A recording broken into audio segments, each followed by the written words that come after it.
Good afternoon student. जैसा कि आज क्लास 8 के लिए हम चैप्टर 7 की ओर बढ़े हैं, जिसका शीर्षक है भारत की सांस्कृतिक एकता।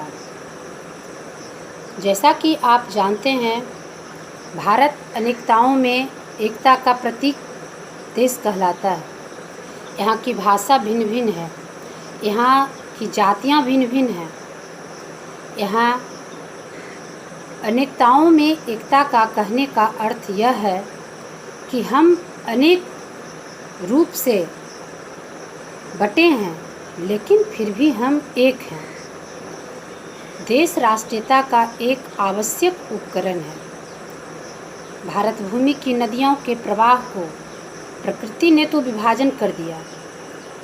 अनेक धर्मों, जाति, रीति रिवाजों के आधार पर हमारी राष्ट्रीयता के विचारों को खंडित करने के अर्थ में कुछ हमारे हितचिंतक इसे देश न कहकर महाद्वीप की श्रेणी दी है। हमारी राष्ट्रीयता को चुनौती देने के निमित्त उत्तर, दक्षिण, अवर्ण, स्वर्ण, हिंदू, मुसलमान, सिख और ईसाई, जैन के भेद खड़े कर दिए गए हैं। आज हमारे इकाई को संगठित करने के लिए इसे क्षति पहुंचाई जा रही है। भाषा का बवंडर उठाया गया ताकि हमारे बीच आपसी झगड़े और भेदभाव हों, हमारी शक्ति का क्षय हो और विदेशी शासकों का राज्य अटल बना रहे। इन सारी नीतियों को अपनाकर भारत की एकता और अखंडता को तोड़ने का प्रयास किया गया।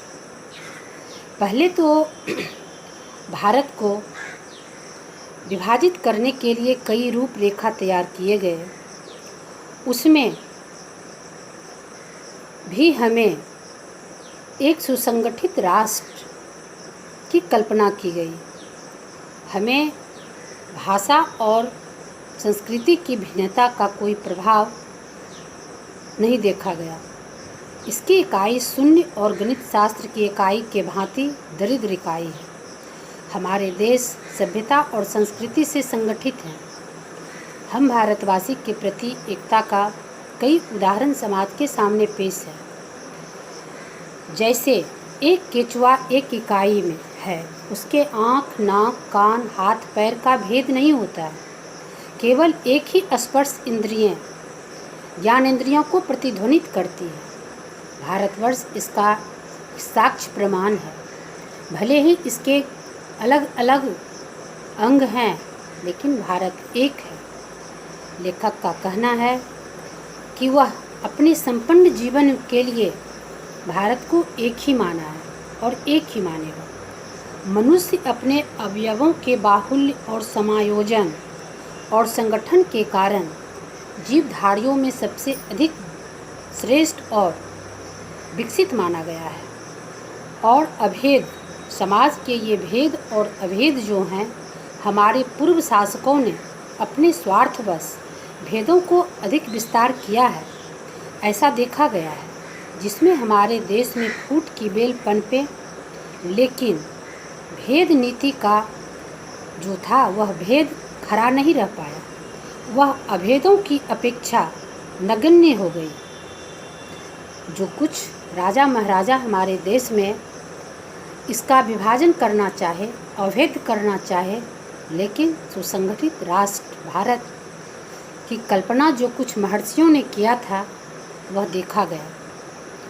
भारत में हीनता की मनोवृत्ति जो पैदा हुई थी, वह अधिक दिनों तक नहीं टिक पाई। देश की नदियाँ जो विभाजन की रेखाएं कहा जाता है, हमारी भारत भूमि को उर्वरा बनाती है, सस्य श्यामला बनाती है।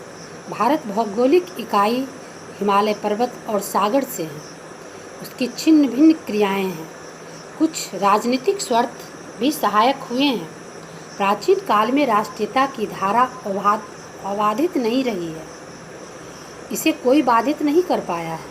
आंतरिक द्वेष कभी कभी प्रबल हुए हैं, फिर भी यह हमारा भारतवर्ष का संस्कार है कि वह एक सार्वभौम राज्य से अपरिचित न थे। यह पूर्व काल में भी ऐसा होते आया है। पहले राजा महाराजा जो राजसूय यज्ञ करते थे, अश्वमेध यज्ञ करते थे, उसके द्वारा उन्हें अपनी शक्ति का पता चलता था। ठीक वैसा ही उदाहरण आज के सामने प्रस्तुत है। आज टूटी हुई राष्ट्रीयता जुड़कर अविरल धारा का रूप धारण कर लेती है। राजनीति की अपेक्षा धर्म और संस्कृति मनुष्य के हृदय के अधिक निकट है। भले ही राजनीति के रूप में हम थोड़ी देर के लिए अलग होते हैं, लेकिन यहाँ की धर्म की यह विडंबना है कि हम अलग नहीं हो पाते हैं, हम फिर एकजुट हो जाते हैं। यद्यपि राजनीतिक संबंध अलग है और भौतिक सुख सुविधाएँ की जहाँ तक बात है, जनसाधारण जितना प्रभावित अपने धर्म से होते हैं उतना राजनीति से नहीं। यह भारत की सांस्कृतिक एकता का उदाहरण है। हम अनेक उदाहरण से अपने भारतवर्ष पर गर्व करते हैं कि कितनी भी समस्या आती है, लेकिन हमारे देश के जो सैनिक हैं, जो वरिष्ठ पद पर अधिकारी हैं, वह यह सोचते हैं कि भारत की अखंडता को हम कभी पनपने नहीं देंगे। वह ऐसी विचार, ऐसी धारा अपनाते हैं कि सारे भारतवासी में एकता की लहर दौड़ जाती है। आज जो हमारे सामने यह विकट समस्या है, देश में जाति भेद का, रंग भेद का, भाषा का, फिर भी हम एकजुट होकर के यहाँ की संस्कृति को नहीं भूल पाते हैं। यह हमारी पूर्वजों का देन है। हेनरी थोरो ने अपने कथन में इस वाक्य को प्रस्तुत किया है, मैं जब भी वेदों का कोई भाग पढ़ा है, मैंने महसूस किया है कि किसी चमत्कारिक अज्ञात प्रकाश ने मुझे प्रकाशमान किया है। वेदों के महान उपनिषदों में सांप्रदायिकता का कोई अंश नहीं है। अब इस वाक्य का अर्थ समझें कि लेखक हेनरी थोरो ने जो यह लिखा है कि मैंने वेद में अनेक भागों को पढ़ा है और मैंने महसूस किया है कि कोई यहाँ ऐसी चमत्कारिक शक्ति है जो अज्ञात रूप में, जिसको हम जानते नहीं हैं, वह एकाएक हमारे आत्मा को प्रकाशित करता है। कोई ऐसी शक्ति है जो यहाँ के वासियों को आंतरिक रूप से प्रकाशमान करता है। वेदों और महाउपनिषदों में सांप्रदायिकता का कोई अंश नहीं है। हमारी संस्कृति एक है। हम अनेक संप्रदाय में अपने कार्य के अनुसार इसलिए बटे हैं कि सब लोगों का कार्य के प्रति अपना अपना दायित्व जागरूक हो। इसलिए यह भेदभाव हुआ है, लेकिन हर लोगों के मन में यही लालसा है कि हमारी संस्कृति जो है वह बनी रहे, हमारी सभ्यता जो है बनी रहे।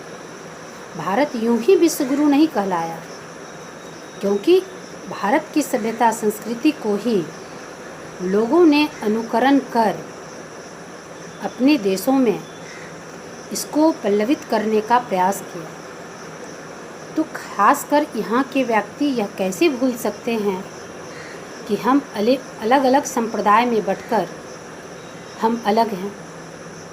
कहने को हम भले ही अनेक संप्रदाय में हैं, अनेक जाति में हैं, अनेक भाग में बटे हैं, लेकिन हमारा देश जो है वह अपनी संस्कृति को इतना जल्दी मानव मन से कभी मिटा नहीं सकता है, क्योंकि यहाँ के महर्षियों ने, तपस्वियों ने जितने भी अपना ज्ञान का प्रकाश यहाँ फैलाया है, प्रकृति ने जो यहाँ के लोगों को अनुदान स्वरूप इतनी प्राकृतिक संपदा बिखेरी है, भला उसके लिए हम कभी उनके समर्पण से उनके कार्य को कभी भूल नहीं सकते हैं। उनके कर्ज को भारतवासी कभी चुका नहीं सकता है। इसलिए हमें अपनी संस्कृति के प्रति लगाव रखना चाहिए। खासकर आप लोगों के क्लास में जो यह कहानी रखी गई है, इसके पीछे उद्देश्य है कि भारत के प्रति समर्पित भाव से बच्चों में लगाव होना चाहिए कि हम जिस परिवेश में पल रहे हैं, उस परिवेश को बनाए रखने के लिए हमें अपने देश के प्रति श्रद्धा की भावना होनी चाहिए, क्योंकि हमारे देश में सभ्यता और संस्कृति का महत्व प्राचीन काल से ही दिया जा रहा है। धन्यवाद।